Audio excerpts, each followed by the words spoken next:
How to automatically shut down your PC or your computer.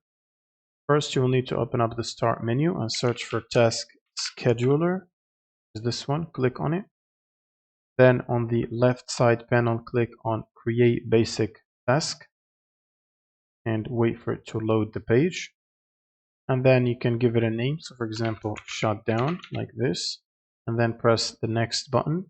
And then select when do you want the task to start.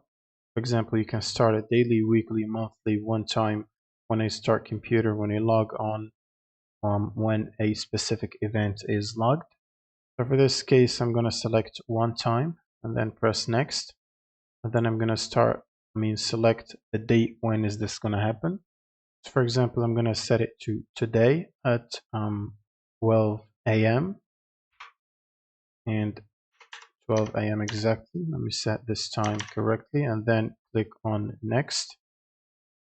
Now we'll need to select which action the task should perform. In this case, we're going to select start a program, press next, and then inside the program script, you want to type shutdown like this.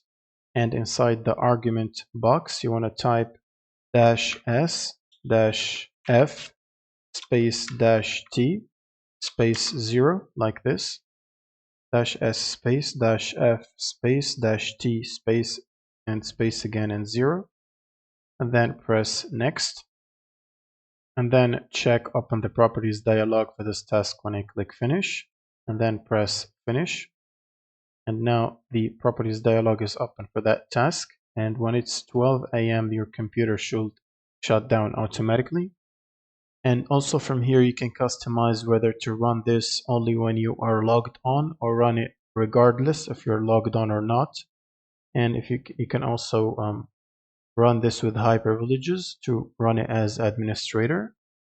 And to remove the task, you should basically go to the active tasks list, scroll down and find your task name. So for example, shutdown, double click on it and then right click on the task right here. And then click on disable and then right click and delete and confirm, and now the task is gone. That's pretty much it for this video. Subscribe if you find this helpful and see you with the next one.